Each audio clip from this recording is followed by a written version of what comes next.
Zelensky देने जा रहे हैं राष्ट्रपति पद से इस्तीफा। रूस से लड़ते लड़ते हार चुके हैं राष्ट्रपति जेलेंस्की। ट्रंप के आते ही अलग थलग पड़ता जा रहा है यूक्रेन। रूस यूक्रेन युद्ध में आए दिन नया मोड़ सामने आ रहा है। जब से अमेरिकी राष्ट्रपति पद पर डोनाल्ड ट्रंप आए हैं, तब से यूक्रेन की मुश्किलें कई गुना बढ़ गई हैं।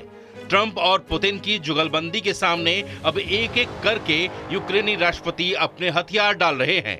इस बीच में जेलेंस्की ने बड़ा दावा कर सबको चौंका दिया है। यूक्रेन पर रूस के हमले के 3 साल पूरे होने पर जेलेंस्की ने कहा कि अगर उनके राष्ट्रपति पद छोड़ने से शांति लौटती है, यूक्रेन को नाटो की सदस्यता मिलती है, तो वह इसके लिए तैयार है। जेलेंस्की ने एक प्रेस कॉन्फ्रेंस में कहा कि मेरा दशकों तक सत्ता पर बने रहने का कोई इरादा नहीं है। जेलेंस्की ने आगे कहा कि ट्रंप हमेशा के लिए नहीं है, लेकिन रूस का खतरा हमेशा बरकरार रहेगा। हमें इस बात से फर्क नहीं पड़ता कि पुतिन हम पर तब तक हमला नहीं करेंगे जब तक ट्रंप सत्ता में है।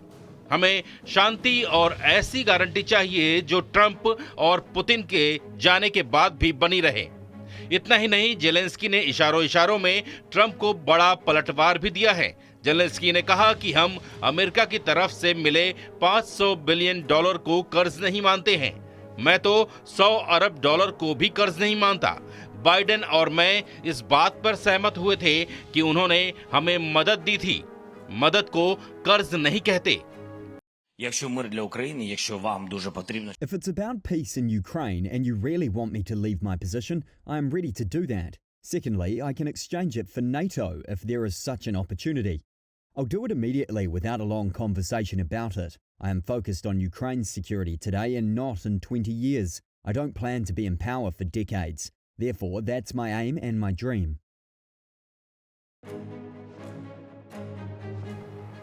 दरअसल जेलेंस्की और ट्रंप के बीच हाल ही में जुबानी जंग तेज हो गई है, जिसकी शुरुआत तब हुई जब पिछले हफ्ते सऊदी अरब में अमेरिकी और रूसी अधिकारियों की बैठक हुई।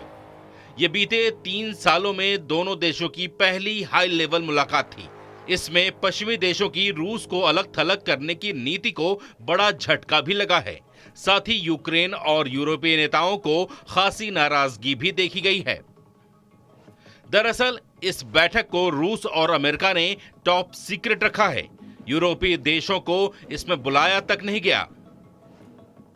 बता दें कि जेलेंस्की ने कीव में एक शिखर सम्मेलन का आयोजन किया है। इसमें करीब 37 नेता भाग ले रहे हैं। जेलेंस्की ने कहा कि वो अमेरिकी राष्ट्रपति ट्रंप को यूक्रेन के सहयोगी के रूप में देखना चाहेंगे, न कि कीव और मॉस्को के बीच एक साधारण मध्यस्थ के रूप में।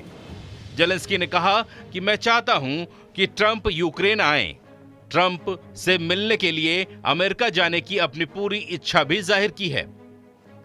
खास बात है कि यूक्रेन के राष्ट्रपति का यह बयान ट्रंप की ओर से जेलेंस्की को चुनाव के बिना तानाशाह कहे जाने के बाद आई है। माना जा रहा है कि जेलेंस्की का यह बयान ट्रंप के गुस्से को शांत करने का दांव है। ऐसे में यह देखना काफी अहम रहेगा कि आने वाले दिनों में रूस यूक्रेन युद्ध की आग और कितनी बढ़ती है।